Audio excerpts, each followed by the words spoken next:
मत्ती की इंजील मुकद्दस उसका चौथा बाब उसकी 17 आयत। लिखा है, उस वक्त से यीशु ने मुनादी करना और ये कहना शुरू किया कि तौबा करो क्योंकि आसमान की बादशाही नजदीक आ गई है।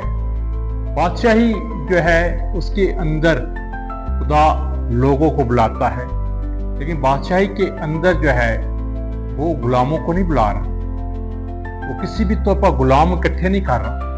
बादशाही के अंदर जो है, जो आसमान पर उसकी बादशाही मौजूद है और वो एक्सटेंड की है उसने ज़मीन पर, उसके अंदर जो है वो बेटों और बेटियों को जो है वो बुलाता है।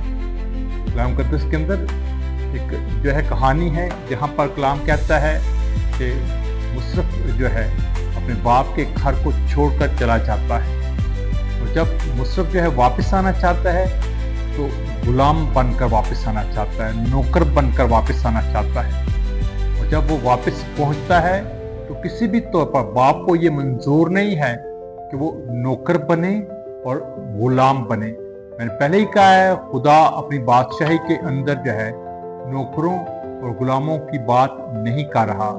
वो अपनी बादशाही के अंदर बच्चों की बात करता है, बेटों की बात करता है, बेटियों की बात करता है। वो अपनी बादशाही के अंदर जो है हमें बेटे और बेटियां बनाकर जो है वो रखता है।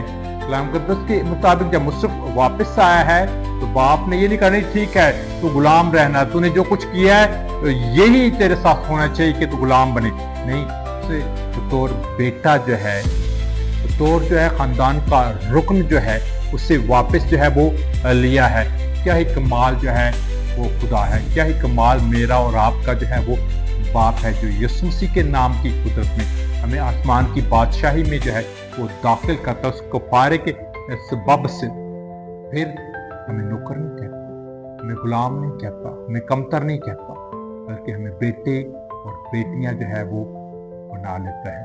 यीशु मसीह के नाम की जय हो, आमीन।